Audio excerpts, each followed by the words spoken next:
दोस्तों, आप सभी का स्वागत है वामन मैटर्स में। अंधभक्तों की तरह इंटरव्यू आदि मत देखना, पूरा देखिएगा इंटरव्यू। आज हमारे साथ है नेश्मा चेंबूरकर।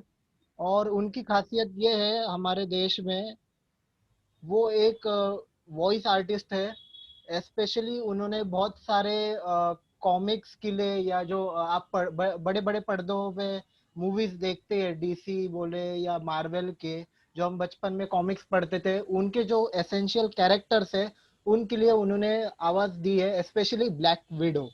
तो हम उनके सफर के बारे में भी जानेंगे। मैम, आपका बहुत स्वागत है वामन मैटर्स में फिर से एक बार।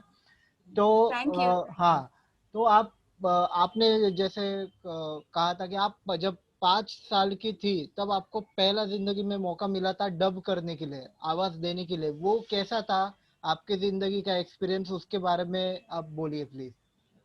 एक्चुअली मेरी मम्मी सुलभा मंत्री और मेरे पापा नितिन मंत्री, हम लोग हमारी खुद की एक नेशमा थिएटर्स नाम की कंपनी थी, जहाँ पर हम लोग ये करते थे, ड्रामास करते थे, थिएटर्स करते थे। And they were also very good dubbing artist, मेरे पेरेंट्स। तो you must be knowing Dada Kondke जी, उनकी हर एक फिल्म में मेरे मम्मी पापा की डबिंग होती थी। बहुत सारे, अशोक सराफ जी, लक्ष्मीकांत बेर्डे, दे वर लाइक फैमिली फ्रेंड्स। तो बचपन से मैं ये देखती आई हूँ, सीखते आई हूँ, डबिंग बोलो या एक्टिंग बोलो, it's like in my blood you can say. And एक मूवी थी दहीवत, जिसमें अशोक सराफ जी, रंजना जी थी। एंड उसमें एक छोटे बच्चे का कैरेक्टर था जिसके लिए किसी और लड़के को लेके गए थे, but unfortunately he couldn't perform. And luckily my mom said कि चलो Neshma, you start. And I was able to do that character, I remember slightly. So उस तरह से जर्नी वैसे शुरू हुई as a child artist. And फिर when I was at the age of 16, I dubbed for रेशम Tipnis in her first movie, सुनाए आपल्या आपण यांना पाहिलं का, सॉरी। फिर काफी सारे हीरोइंस के लिए डबिंग देना शुरू हुआ, तो वो सिलसिला अब तक चल ही रहा है। हर एक सामान्य व्यक्ति का एक बोरिंग सा एक मतलब ये लाइवलीहुड रहता है जहाँ से उसको पैसे आते हैं जिंदगी जीने के लिए। आपके भी जिंदगी में एक वक्त था, तब आपका एक पैशन भी था, वॉइस देना अलग अलग किरदारों के लिए। तो ये आपने कैसे प्रॉब्लम सॉल्व किया? मैं बचपन से देखती आ रही थी, ये जो इंडस्ट्री है हमारी, एक्टिंग बोलो, डबिंग बोलो, ये इट्स वेरी अनसर्टेन। आज काम है, कल नहीं है। There is no fixed income. तो मेरे लिए हमेशा से था कि मुझे एक फिक्स्ड इनकम चाहिए। I want something fix, so I really wanted to go for job. तो मैंने जन कल्याण बैंक में 7 साल जॉब भी किया। I was a news anchor for C News Hathway cable. तो पूरा दिन बिजी रहता था। सुबह जाओ बैंक में, 8 o'clock की शिफ्ट, 3:30 के बाद I used to go and do all my dubbings Cartoon Network के लिए, डिज्नी के लिए। और फिर रात को 8 बजे हमारा न्यूज एंकरिंग का सेशन होता था, जिसमें I used to go do Marathi news at time, Gujarati और हिंदी भी अगर वो एंकर्स प्रेजेंट ना हो तो। एंड रात को 11 बजे दिन खत्म होता था। बट मतलब it was like fixed income था, इसलिए मैं ये डबिंग भी, एक तो पैशन था, वो डबिंग का पैशन कभी जाएगा ही नहीं, तो side by side I was doing full day काम। मैम, ये आजकल के जो भी मतलब युवा है, जो दिल से युवा रहते हैं, उनके दिल में एक ये क्या एक फियर भी रहता है कि भाई मुझे जो पैशन करना है परस्यू, होगा क्या नहीं होगा, काम मिलेगा क्या क्या काम नहीं मिलेगा। तो ये जो अनसर्टिनिटी है, आपने इसको कैसे अच्छे तरीके से हटाया जिंदगी में? क्या मैं किया ये आपने उसके लिए? एक तो सेल्फ कॉन्फिडेंस बहुत जरूरी है। And perfection, I always believe in perfection. If you practice it really well, you'll be perfect. If you want to do that, achieve something, go for it. So tension तो हमेशा होता ही है। अभी तो मैं फ्रीलांस ही कर रही हूँ, आप लाइक पिछले मेरे ख्याल से वो 15 सालों से मैं फ्रीलांसिंग ही कर रही हूँ, डबिंग में ही हूँ। तो एक कॉन्फिडेंस होता है ना कि यस, मैं अगर ये जाऊंगी ये कैरेक्टर करने, आई नो। एक अभी तो इतना प्रो हो चुके हैं, जब हम एक लाइन बोलते तो पता चलता है कि यस, ये सही है या गलत। सामने भी अगर ओके बोले रिकॉर्डिस्ट, तो भी जब तक मुझे खुद को सेटिस्फाई मैं नहीं होती कि नहीं ये लाइन मैंने सही तरह से बोली है, तब तक आई am not okay with it. तो आई थिंक एक पैशन होना चाहिए, कॉन्फिडेंस होना चाहिए कि जो तुम कर रहे हो वो करेक्ट कर रहे हो। तो वो अनसर्टेनिटी का, और फाइनली आई बिलीव इधर जो लिखा है, तुम्हारी किस्मत में जो काम लिखा है वो तो तुम्हें ही मिलेगा और किसी को मिलने वाला है नहीं। सो बी रेस्ट अश्योर्ड, बस मेहनत करो लगन से, दैट इज मोर इम्पोर्टेंट। आपके डबिंग करियर में ऐसे कौन से कैरेक्टर्स थे जिसने आपको एक लाइफ लेसन दिया? डबिंग करियर में आपने अलग अलग कैरेक्टर्स, किरदारों के लिए डब किया है वॉइस, तो क्या लेसन्स दिए या जिंदगी की कौन सी सीख दी, वो भी आप शेयर कीजिएगा। सीख पता नहीं, बट एक है ना जो अलग अलग कैरेक्टर्स दिन ब दिन करना, कभी क्वीन बनो, कभी विच बनो, कभी इंस्पेक्टर बनो, कभी हाउस मेड बनो, काम वाली बाई, every day I am learning different languages. Ads जब मैं टीवी सीरीज करती हूँ, I do it in Marathi, Gujarati, Hindi, English, Bhojpuri, Nepali. तो अलग अलग सीखने का मौका मिलता है और बहुत अच्छा लगता है। सीख मतलब मैं अभी भी सीख ही रही हूँ। अलग सी सीख। मुझे यही कहना है कि yes, I am a student and every day I am learning new things, new techniques. अभी लॉकडाउन में तो मैंने रिकॉर्डिंग करना भी सीख लिया, खुद एडिटिंग करना सीख लिया। अभी 2 दिन पहले तो मैंने मेरा फर्स्ट डिवोशनल एल्बम डाला, स्टार्ट किया। एल्बम एज एन एक चैनल मेरा खुद का स्टार्ट किया, जहाँ पर मैंने महालक्ष्मी जी की पोथी को रिसाइट किया है, नरेट किया है। So that was again a different experience all together. And अब सब लोगों का इतना प्यार मिलता है, इतने कमेंट्स अच्छे अच्छे मिलते हैं। सो ना धीरे धीरे we are trying to learn everything, every new thing every day, I feel. एक सक्सेसफुल डबिंग आर्टिस्ट बनने के लिए क्या प्लानिंग करनी पड़ती है, क्या स्किल्स रहने चाहिए, कौशल्य रहना चाहिए कि जिसके वजह से वो बंदा या बंदी सक्सेस पाए इस चीज में? मुझे पता नहीं कौन, अभी भी क्या पता जो इंटरेस्टेड हो लोग आपके प्रोफेशन में आगे जाने के लिए, डबिंग के और वॉइस आर्टिस्ट के लिए, तो आपको क्या बोलना है उन लोगों को? सक्सेस मतलब आपको क्या कहना है? What type of success? अब जस्ट इंटरव्यूज देना या सोशल मीडिया पे नहीं नहीं नहीं, फेमस आप होना आपने सक्सेसफुल होता है? मैं तो अभी अभी आई हूँ, जबकि मेरा तो 40 साल का एक्सपीरियंस है। कि nowadays there are new new people coming, जो एक रिकॉर्डिंग करते ही सीधा सोशल मीडिया पे डाल देते हैं। आजकल ये बहुत है। बट मेरे जैसे ऐसे कितने सारे टैलेंटेड आर्टिस्ट हैं जो फील्ड में तो बहुत सक्सेसफुल है, काफी टैलेंटेड है, उनका नाम है, but it's just like they are not on social media, या यू नो उनके इतने इंटरव्यूज नहीं है या उनका ये सब नहीं है। सो passion is the one thing which I believe, and perfection. ये अगर दो चीज हो तो आप कहीं भी जाओ, यू विल बी सक्सेसफुल। नहीं just जैसे just decide हाँ that हाँ, you have to do it. Okay okay. नहीं जैसे कि अगर किसी को एस्ट्रोनॉट बनना हो या किसी को बिजनेसमैन बनना हो, तो कहते हैं कि ये स्किल्स रहनी चाहिए। तो तो स्किल्स यही है कि हाँ, तो आपके प्रोफेशन में आगे जाने के लिए क्या स्किल्स रहनी एक चाहिए कि तो मेरा या या किसी की भी आवाज मैच होने के लिए एग्जैक्टली वॉइस, किरदार से? वॉइस अच्छी या बुरी मैं नहीं कहूंगी, बट वॉइस का थ्रो जानना, अपनी आवाज से आप कैसे खेल सकते हो, यू नो आप कैसे एक्ट कर सकते हो। हम एक बंद कमरे में होते हैं, अंधेरे कमरे में, बस हेडफोन होता है, माइक होता है, और सामने वाला जो कर रहा है वो we have to you know dub and do it. It's very difficult. कई लोगों को लगता है डबिंग मतलब सिर्फ बोलना है, वो सिर्फ बोलना नहीं है। हम भी डर जाते हैं एट टाइम जब कोई डिफिकल्ट कैरेक्टर होता है, जब हम कोई ऐड करने जाते हैं या कोई radio spot, that time they tell us, हमें सिर्फ ब्रीफ देते हैं एंड यू डू इट, हमारे ऊपर छोड़ देते हैं। तो उस जो भी तुम कर रहे हो उसके बारे में जानकारी होना, जिस लैंग्वेज में तुम बात कर रहे हो उस लैंग्वेज के बारे में पूरी जानकारी होना बहुत जरूरी है।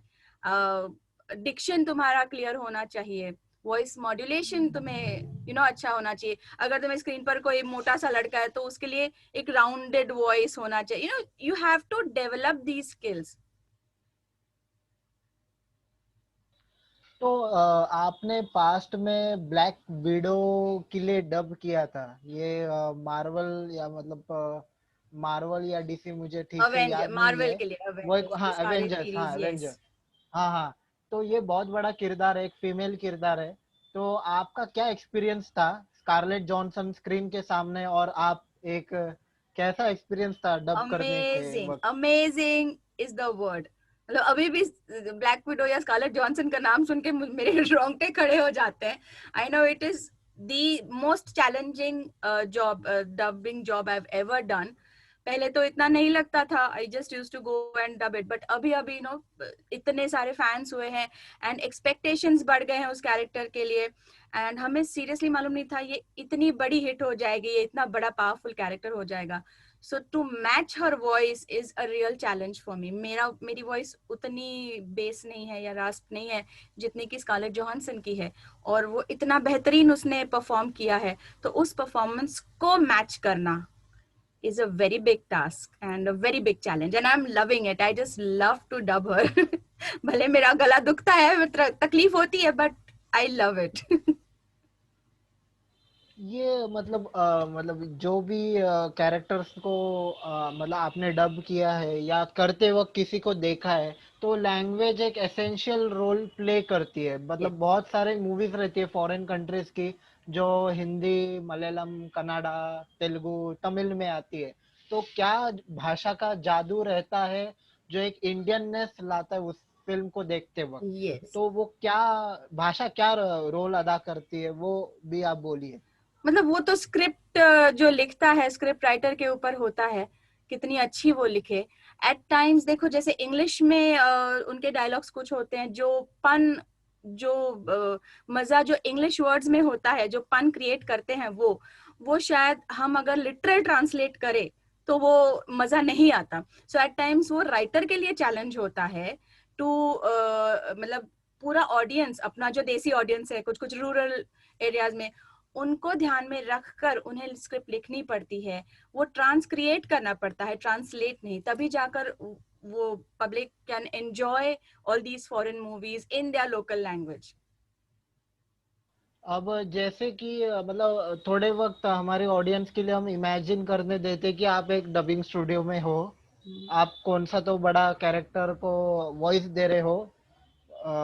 अब तो तब होता क्या, मतलब डबिंग स्टूडियो में कितने लोग रहते हैं, मतलब रहते हैं वहां पे आपको देखने के लिए, जज करने के लिए. हाँ भाई, ये टोन सही है, ये टोन नहीं है, और प्रेशर डालो वॉइस पे, नहीं नहीं ये ऐसा शब्द पढ़ना चाहिए. क्या होता है क्या वहां पे एग्जैक्टली, वो तो बताओ. बहुत कुछ मालूम है.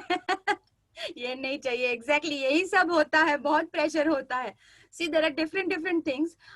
जब हम एनिमेशन करते हैं, अगर हम लाइव एनिमेशन करते हैं तो कैसे होता है लाइव एनिमेशन, एज एन हम पहले डब करते हैं, उसके बाद हमारी आवाज के आधार पर वो कार्टून्स वो क्रिएट करते हैं, वो एनिमेशन क्रिएट करते हैं. एक वो होता है. ये जब होता है तब शुरुआत के एपिसोड्स में, बिकॉज डायरेक्टर के दिमाग में वो कैरेक्टर होता है कि ये कैसी बोलेगी या क्या, वट एवर.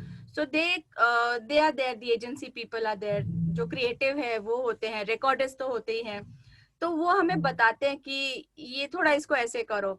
अब जैसे I remember way I am doing this little Singham, उसमें जो मैं करती हूँ इंस्पेक्टर काव्या, तो वो इंस्पेक्टर है तो इंस्पेक्टर का स्टाइल थोड़ा चाहिए, बट उसको हमने एक ओए होए ऐसे, ओए होए दूं के घुमा के, तो वो कुछ भी बोलेगी ना, वो ओए होए दूं के घुमा के, बट वो भी प्यारा लगना चाहिए, वो ज्यादा गुस्से वाला भी नहीं. तो there are these directors, creatives who come from agencies. Even when we do ads, TV commercials करते हैं या रेडियो स्पॉट्स, तब तो वो तो बहुत बड़ा चैलेंज होता है, तभी they give us a time frame कि ये 30 सेकेंडर में इतने डायलॉग्स बिठाने हैं. एक रेडियो स्पॉट करना है, इट इज सपोज 30 सेकेंडर का स्पॉट है, और उसमें ये इतनी लंबी चौड़ी स्क्रिप्ट होती है, तो हम इतना प्यार से परफॉर्म करते हैं, फिर पता चलता है अरे नहीं नहीं नहीं, ये 30 के ऊपर जा रहा है, ये तो 50 हो गया, ये तो 40 सेकेंडर हो गया, वापस चॉप करो, लाइंस कम करो. तो वो फील कभी कभी निकल जाता है. तो you need to keep that mood वही रखना चाहिए. मूड अगर तुम्हारा गया तो you won't be able to perform. तो ये सब छोटी छोटी बातें होती है जो ध्यान में रखनी पड़ती है. मार्वल के डब करते हैं तो एक अलग जोन होता है. देयर इज ऑलवेज, अभी आई डब विद मोना शेट्टी, मोना रहती है या कल्पेश पारेख रहते हैं, फिर साउंड इंजीनियर्स होते हैं. मार्वल का डब करते हैं तो 3-3 माइक होते हैं, लेपल माइक होता है, और हमें स्क्रीन पर कुछ दिखाई नहीं देता hardly, because they don't reveal the entire movie. It's like a blur screen and we just listen to the audio. So it's different experience altogether. हाँ, मैं आपने जो अंत में कहा, तीन तीन माइक रहते हैं, कुछ सामने आपको दिखाते भी नहीं है वो, क्योंकि मूवी के फुटेजेस रहते हैं वो या भी इम्पोर्टेंट रहता है, नहीं दिखाने चाहिए, दिखाने के लिए. तो अब क्या मतलब आप पे प्रेशर भी बहुत रहेगा, स्ट्रेस भी रहता है, स्ट्रेस में कभी कभार दिमाग काम भी नहीं करता है, तो आप करते क्या? और यस। वहां पे जो रहते हैं मेन लोग डिसाइड करने वाले कि आगे जाना चाहिए क्या नहीं जाना चाहिए, क्या वहां पे कभी कुछ कभी फॉरेन के भी लोग रहते हैं, मतलब वहाँ के मेन डायरेक्टर या इंडियन, मतलब क्या नहीं वो कोलैबोरेट होते हैं, बातचीत वहाँ पे क्या क्या होता है? नहीं मतलब मेरे साथ तो ऐसा कभी हुआ नहीं कि फॉरेन के कोई आके बैठे हैं, बिकॉज एक तो ऑडिशंस होते हैं या हर एक जो भी हम डब करते हैं, पूरा मूवी डब करने के बाद वो अप्रूवल के लिए जाती है, वापस उनसे करेक्शन आते हैं, फिर हमारे इधर से ही करेक्शंस कुछ होते हैं, तो it takes a hell of a lot time. जब भी हम डब करते हैं उसके एक आध लाइन पे फंस गए, बिकॉज हमें लिप सिंक करना होता है। इट शुड साउंड बाबा की स्कारलेट जॉनसन या जो भी कैरेक्टर मैं डब कर रही हूँ वही खुद हिंदी बोल रही है, तो अगर ऐसा है तो उसका प फ ब ये जो जब भी वो लिप्स बंद करती है तो उसमें हम जब हिंदी लाइंस डालते हैं तो उस हिसाब से हमें करना चाहिए।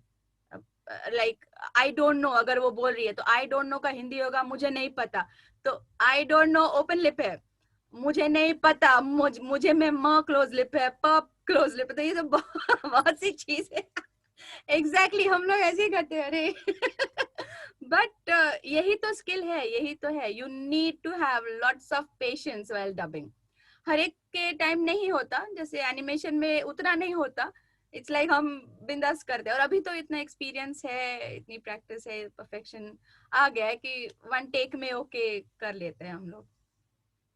आपके कुछ किस्से आपको शेयर करने, क्योंकि एवेंजर्स इन्फिनिटी हो या एंड गेम हो, जो पहले के एवेंजर्स की मूवीज आ गई थी, तब डबिंग के कुछ अच्छे बुरे किस्से आपको शेयर करने हैं, मतलब लोगों को और आपकी स्किन में जा सके, समझ सके कि एक वॉइस आर्टिस्ट रहता क्या है।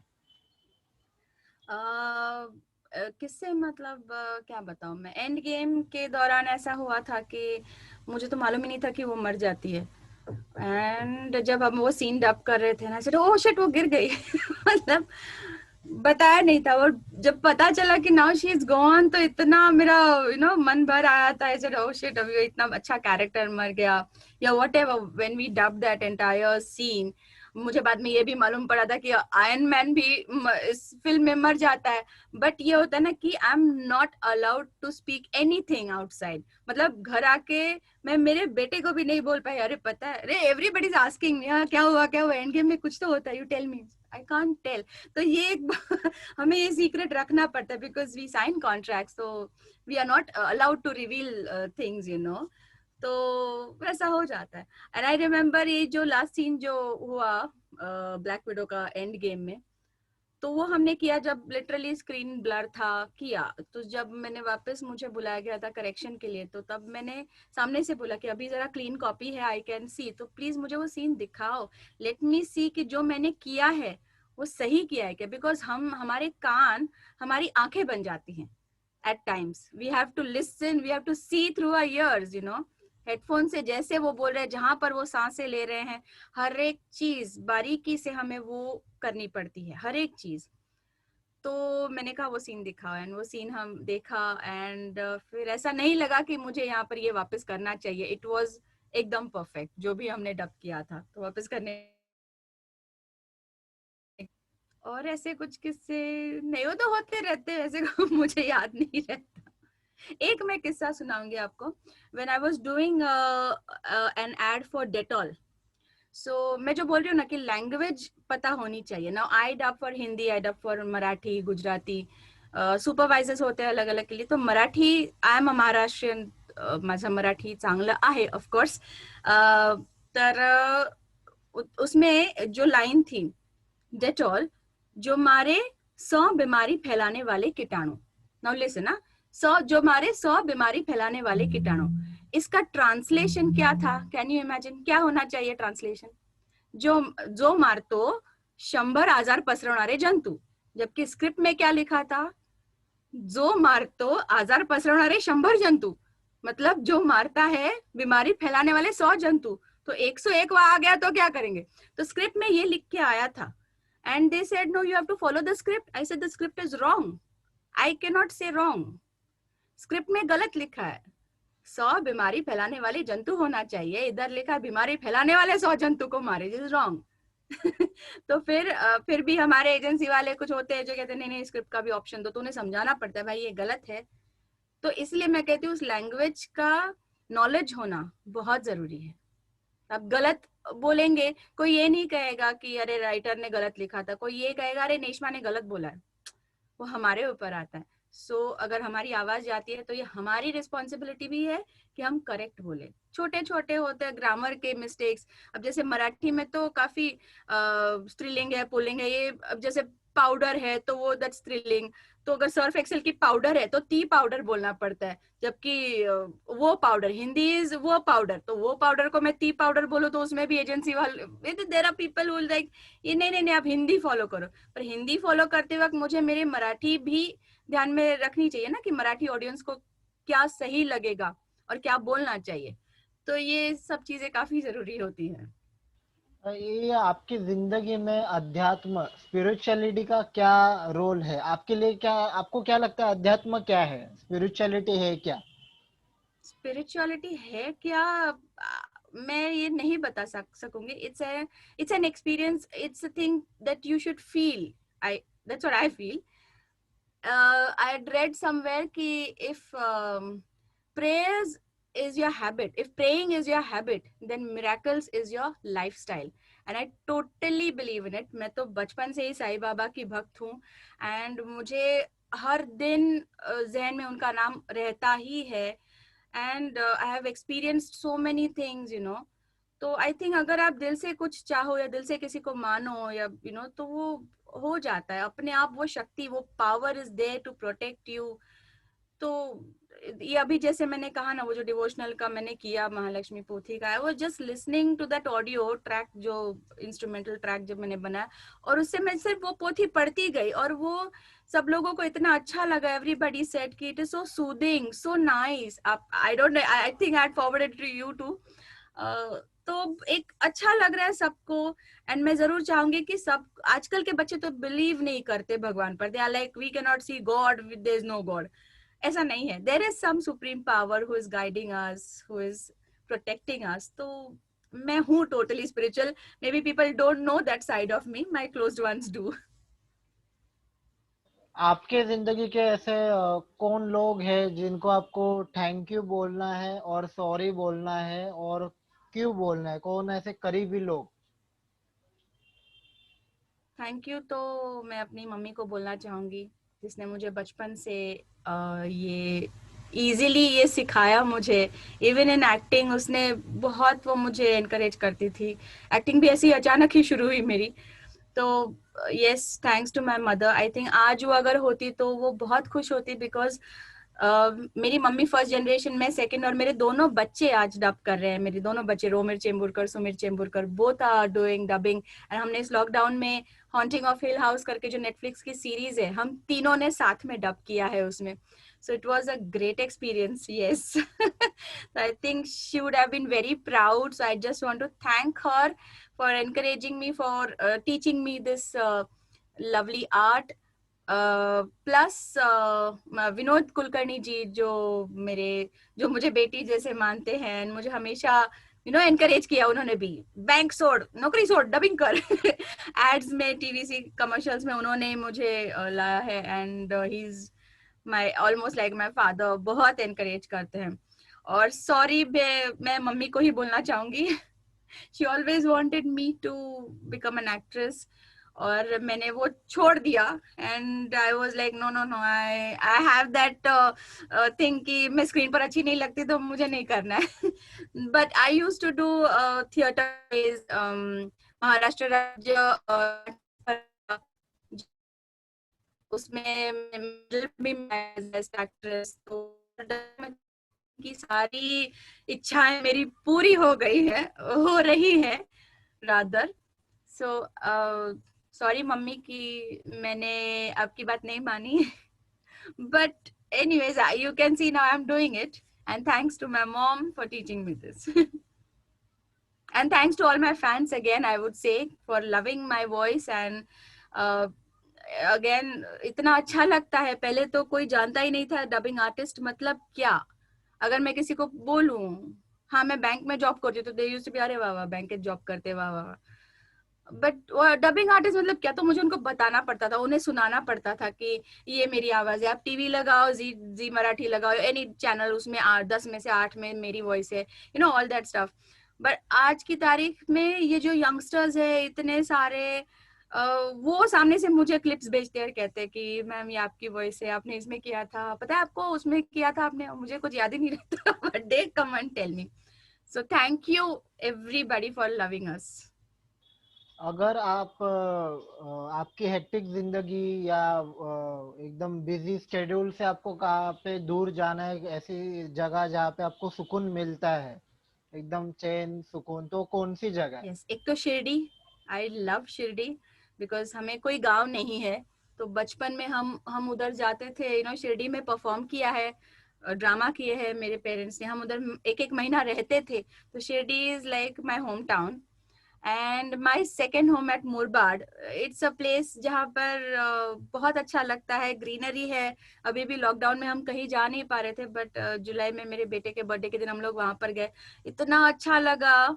एंड कोई नहीं होता उधर फिर, and there is again Sai Baba मंदिर, सो मतलब फन भी है, स्पिरिचुअलिटी भी है, सब कुछ together. So I love to, I whenever I get time I just rush to Murbad. ऐसी कौन सी टॉक्स है, मूवीज है या किताबें आपको रेकमेंड करनी है लोगों को कि ये भाई पढ़ लो, जिंदगी में कामयाब हो जाओगे, या एक अच्छे इंसान बन सकते हैं शायद से लोग, वो भी आप बोलिए। ऐसी वैसे तो मैं बुक्स बहुत पढ़ती हूँ काफी, बट ये जो आप बोल रहे हो अच्छे इंसान बनने के लिए, जैसे मैं वो साई चरित्र पढ़ती हूँ, बाबा साईं बाबा की जो पोथी है, बचपन से पढ़ती आ रही हूँ, उसके सप्ताह पारायण काफी करती हूँ। और अगर आप ध्यान से वो पढ़े, मैं ये नहीं कहूंगी कि आप वो पोथी ही पढ़ो, उसका गद्य रूप भी है, मतलब लाइक स्टोरीज, तो उसमें ऐसी कुछ कुछ बातें हैं जो आप सुनोगे या पढ़ोगे तो you'll रियलाइज कि नहीं, ये हमें करना चाहिए to become a better human being. कुछ प्रीचिंग्स है जो मैं वाकई चाहती हूँ कि मैं मेरी आवाज में वो रिकॉर्ड करूँ, लोगों के सामने लाऊं, ताकि people can just here and imbibe those values in them, for being a good human being.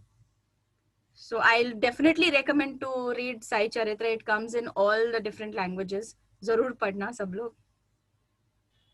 ये अभी आखिर का सवाल है, आपको मुझे कुछ सवाल है क्या?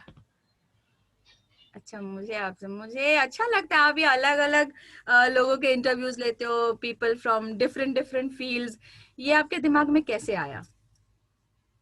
ये अलग अलग लोगों को इंटरव्यू करना ये दिमाग में कैसे आया, इसके लिए मतलब मेरा खुद का ही एक ऐसा बोरिंग सा, मतलब कहते हैं ना कि लाइफलेस बोरिंग वक्त था। लाइफस्टाइल हाँ, थी। हाँ। लाइफलेस वक्त था।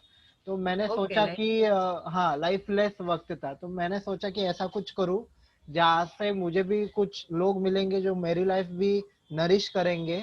लेकिन मेरी। मैंने सोचा कि ये लोग मुझे ऐसे ही नहीं मिलेंगे, ये लोग नहीं, ये बहुत हम लोग में से एक बढ़िया लोग रहते हैं। तो मैंने सोचा चलो ये स्टार्ट करते हैं, और ये मैथोलॉजी से प्रेरित था। वामन मैटर्स, जैसे वामन की कथा है, आप पढ़ सकते हैं, कहाँ पे भी अवेलेबल है इंटरनेट पे। और बाद में मैंने सोचा कि let's take this to people also, मतलब लोगों को भी एक नरिशमेंट मिलेगी और मुझे भी मिलेगी, उनका भी फायदा, मेरा भी फायदा फायदा on a mental level at least, बाकी चीज वेरी गुड। जाने दो। ऐसा था वो। Exactly, mental peace is very important, mental peace बहुत जरूरी है। मैं मेंटल पीस के लिए that's what I just rush to Murbad, मेरे पाम विलेज में, जहाँ पर शांति, ग्रीनरी में रहो तो एक अलग ही शांति मिलती है, या रीड पोथीज, या जस्ट लिसन टू सॉन्ग्स और रीड गुड बुक्स, बहुत अच्छा लगता है। बट ये आपका ये काफी अच्छा है आइडिया, मैं भी चाह रही हूँ कि मैं ऐसे ही कुछ करूँ मेरे फेलो आर्टिस्ट के साथ। पता नहीं मैं कब कर पाऊंगी let's see, I just want कि एवरीबडी शुड गेट रिकग्निशन, जिनको मिली है वो तो है, बट जिनको अब तक नहीं मिली है, जो लोग उनके बारे में जानते ही नहीं है, वो कब से कर रहे हैं, जिनको देखकर मैं सीखी हूँ, हम लोग सब सीखे हैं, तो आई वांट कि वो लोग भी सामने आए, तो I would take some tips from you, कैसे इंटरव्यू लेते हैं मुझे जरूर बताना रोहित तो ये भी है कि आपको, आपने जैसे कि कहा कि बहुत लोग हैं जिनको मतलब लोग जानते नहीं, उसमें से आप लकीली हम आपको जानते, तो उनके आप चाहिए तो आप उनके नाम भी ले सकते हो, मतलब लोगों को पता तो चले कि कौन है ये लोग, नहीं बट जिस ऐसे जो नहीं ना, आपके मॉडल थे। मतलब लंबी लिस्ट है। अब जैसे not only artist but there are sound recordist also, you know. Sound recordist होते हैं जो मैजिशियन होते हैं, मैं उनको बोलती हूँ कि दे आर मैजिशियन। वो हमारी वॉइस को कुछ अलग ही ट्रीट करके कुछ अलग ही बना देते हैं। अभी तो बहुत इजी हो गया है टेक्नोलॉजी से। आप हाई पिच में भी नहीं बोल रहे हो तो भी ना स्क्वीकी वॉइस बनाना या बहुत बहुत कुछ कर सकते हैं। आजकल की डबिंग लोगों को बहुत इजी हो गई है, टेक्नोलॉजी एडवांस्ड हुई है इसकी वजह से। बट हमने जब शुरू किया, we are like old school, तो हमने जब शुरू किया तो बहुत डिफिकल्ट होता था। तो वो सभी जो रिकॉर्डिस्ट जिन्होंने हमारी आवाज को तराशा है, उसको और बेहतरीन बनाकर आप लोगों के सामने लाया, I want to thank all those sound engineers जो हमेशा हमारा साथ देते हैं और हमेशा निग्लेक्टेड रह जाते हैं। पहले तो कैसे था, हम लोग डब करते थे और सारे आर्ट जो हीरोइंस वगैरह जिनको हम डब करते थे, अब जैसे जेनेलिया डिसूजा की फर्स्ट फिल्म को मैंने डब किया है, पर नोबडी नोज दैट। एंड मैं कभी ज्यादा ये काफी सारी मैं नाम भूल जाती हूँ, बट ढोल मूवी में कौन थी वो अपनी आर्टिस्ट, उसको डब किया है। काफी ऐसे के नई पड़ोसन, कीर्ति रेड्डी, जो जो नई नई हीरोइंस आती थी उनको हमारी आवाज होती थी, बट रिकग्निशन नहीं मिलता था तभी। तो आज हम हमारी वॉइस को एक चेहरा मिल गया है, हमें रिकग्निशन मिला, but what about the sound engineers, what about the writers, what about the supervisors. तो ये पूरी टीम होती है, it's a team work. Director जो होते हैं, सो डायरेक्टर मैं हमेशा बिलीव करती हूँ, जैसे आंख कान और जबान, इसका कॉम्बिनेशन होता है when we dub, you know. तो वैसे ही एक टीम वर्क होता है, जब एक अच्छा सुपरवाइजर, अच्छा साउंड इंजीनियर और एक अच्छा डबिंग आर्टिस्ट हो, तभी वो प्रोडक्ट बहुत अच्छा उभर के आता है। तो ये सब लोगों को पता चलने चाहिए ना, अगर ये तो उतना नहीं हो रहा है। सो आई रियली विश कि मैं तुम्हें बताऊंगी, पूरी लिस्ट दे दूंगी, डोंट वरी। आपने लॉकडाउन के वक्त भी ये नेटफ्लिक्स के लिए डब किया था, मतलब आपने कहा कि आपका, मेरे ख्याल से आपका लड़का भी था, मतलब चिल्ड्रन के साथ दोनों अपने, दोनों हाँ हाँ, लड़के, दोनों दोनों बच्चे थे। लड़के। तो वो कैसा अनुभव था लॉकडाउन में डब करना, ना स्टूडियो में जाके घर पे, क्या अनुभव आप बोलिए उस सीरीज का, मैं नाम लॉक भूल गया। हाँ, haunting of Hill house. Lockdown में तो काफी कुछ डब किया, मैं तो डे वन से कर रही थी। एड्स वगैरह तो मैं तो मेरे मोबाइल पे ही करती थी, आईफोन पे। पर जब हमें बोला गया था फ्रॉम साउंड एंड विजन कि आप ले लो माइक, ले लो या सेटअप ले लो, करो, क्योंकि नेटफ्लिक्स के का काम, जैसे लूसीफर कर रही थी तो लूसीफर का सीजन आया था आगे का, तो वो करना था। I dub for doctor Linda Martin उसमें। तो फिर मैंने लिया माइक, लिया हेडफोन वगैरह सब लिया, and then we started off. तो एक बहुत ही अच्छा एक्सपीरियंस था वो। मतलब हम स्टूडियो में तो नहीं जा सकते थे, बट जो रिमोट रिकॉर्डिंग हम करते थे, उस रिमोट रिकॉर्डिंग में मैं अभी चेंबूर में बैठी हूँ मेरे डबिंग बॉक्स में, मेरा सुपरवाइजर सुपरवाइजर जो थी या डायरेक्टर, डबिंग डायरेक्टर, वो दिल्ली में है, साउंड इंजीनियर बैठा है नाला सोपारा में। तो ऐसे हम लोग सिर्फ सुनते थे एक दूसरे को, we were not able to see each other. But एक जो स्टूडियो का जो फील होता है ना कि यस, सुन रहे हैं, मैं यहाँ पर सिर्फ आवाज दे रही हूँ, मुझे पिक्चर दिख रही है, एंड वो ही कर रहा है, लाइन एडजस्ट कर रहा है, पंच कर रहा है कहीं पर, या यू नो सिंक में कर रहा है। वहां से सुपरवाइजर भी बोले अरे यस यस सही है, वेरी गुड, नेक्स्ट लाइन। तो एक स्टूडियो का फील आता था आवाज से ही, और बहुत अच्छा लगा। मतलब आई वॉज वेरी हैप्पी कि सबकी आवाज सुनने को मिली, भले एक दूसरे को देख नहीं पाते थे। तो लॉकडाउन का वो एक्सपीरियंस जबरदस्त था। प्लस जब हमने, मेरा छोटा बेटा वो तो ज्यादा नहीं करता था dubbing, but Haunting of Hill House में ही has dubbed it so well. मुझे पहली फर्स्ट टाइम ही उसके साथ बैठना पड़ा, बट बाद में हमारी चारू मैडम जो थी, उन्होंने मस्त, उसने उससे निकलवाया पूरे लाइंस एंड ऑल। अच्छे से किया उसने। आपके बेटे का कौन सा अच्छा एक्सपीरियंस था हंटिंग ऑफ हिल हाउस के वक्त डब करने का? Any any at least one experience आप शेयर कीजिए प्लीज। छोटे बेटे का मैं बताती हूँ, एक तो वो हॉरर ये है, सीरीज है। मतलब मैं जब हम मुरबाट में ही थे, हम लोग पूरी रात भर वो पूरी सीरीज हमने देखी हिंदी में। तो मैं डर गई, ना वो सरप्राइज की, अरे ये लड़के ने कैसे किया। एग्जैक्ट फीलिंग्स, एग्जैक्ट, जब वो, आप अगर आपको अपने देखी है नहीं देखी है, वो जब लिफ्ट में वो लड़का छोटा बेटा अटक जाता है और नीचे वो बेसमेंट में जाता है, वो उसको जोर जोर से चिल्लाती, थियो थियो मुझे बचाओ, यहाँ पर कोई है, ये सब कुछ लाइन से सामने से भूत आ रहा है। तो वो इतना उसने अच्छा किया कि आई आई फेल्ट सो प्राउड, ऐसे सुमीर कसं केलं तो है। Were you not scared? बोला नहीं मुझे नहीं डर लगा, वो तो अभी बच्चा है तो उसको सीन्स नहीं दिखाते थे, तो सिर्फ ऑडियो सुन के करता था। तो सिर्फ अभी से उसको भी प्रैक्टिस हुई है कि ऑडियो सुनो, उसी हिसाब से करो प्रॉपरली। और ये ऑडियो सो मतलब सामने वाला मतलब डायलॉग्स हाँ डायलॉग डायलॉग सुनो, इंग्लिश में और वो क्योंकि हिंदी में हाँ ओ, एग्जैक्टली तो ये एक अलग स्किल होता है, इंग्लिश सुनो एंड हिंदी में बोलो अच्छा बिना पिक्चर दिखाए हुए बिना सीन या मूवी पिक्चर या के। एक्शन सामने ओ हाँ ओके दैट्स ग्रेट। वो तो लोग सिंक करते थे, बट मैं, मेरा भी एक लॉकडाउन का एक्सपीरियंस है, एक डिस्कवरी का एपिसोड था, मैं कर रही थी और समहाउ मैं वो नुएंडो पे कर रही थी, घर पे ही नुएंडो सॉफ्टवेयर मैंने सीखा है। एंड वो कुछ प्रॉब्लम एरर आया, मुझे वो पिक्चर नहीं दिख रहा है, video I couldn't see the video, entire episode of 40 minutes का। लेकिन जहां जहां मेरे लाइन से मुझे मार्कर दिया था कि मुझे टीसीआर पता था कि ये काउंटर पे तुम्हारी लाइन है, तो मैं सिर्फ सुनती गई और बोलती गई, और एक भी करेक्शन नहीं आया। I was so happy. तो ये है इतने सालों की प्रैक्टिस कि विदाउट वीडियो, सिर्फ ऑडियो सुन के उसी करेक्ट सिंक में हम लोगों ने दिया। और लिप सिंक था, वो सामने है, वो ऐसे नहीं कि वो वॉइस ओवर चल रहा है पीछे से, नहीं, वो लिप सिंक था, अच्छी तरह से लिप सिंक हुआ और एक भी करेक्शन नहीं आया। So thank God for that. इसके मतलब आपका जो प्रोफेशन है डबिंग का या एक वॉइस आर्टिस्ट का उसके लिए कुछ एकेडमी है भारत में या फॉरेन में कहाँ पे मतलब जिसको स्टार्ट करना हो ये इंटरव्यू देख के कोई प्रेरित हो गया और उन्होंने डिसाइड किया कि आपकी तरह ही बनना है बड़ा बढ़िया वॉइस आर्टिस्ट तो कौन सी इंस्टीट्यूट एकेडमी या कुछ थोड़ा है मार्गदर्शन। ऐसे बहुत लोग सिखाते हैं, जैसे हमारे साउंड एंड विजन मोना खुद सिखाती है, शुगर मीडिया सिखाते हैं, ऐसे बहुत भी बहुत है। बट मैं ये जरूर कहूंगी कि आप पहले देखो आप कहाँ जा रहे हो। अगर आप साउंड एंड विजन में जा रहे हो तो वेल एंड गुड, या शुगर मीडिया, बिकॉज वो आपको सिखाने के बाद आपको वहां पर चांस भी देंगे।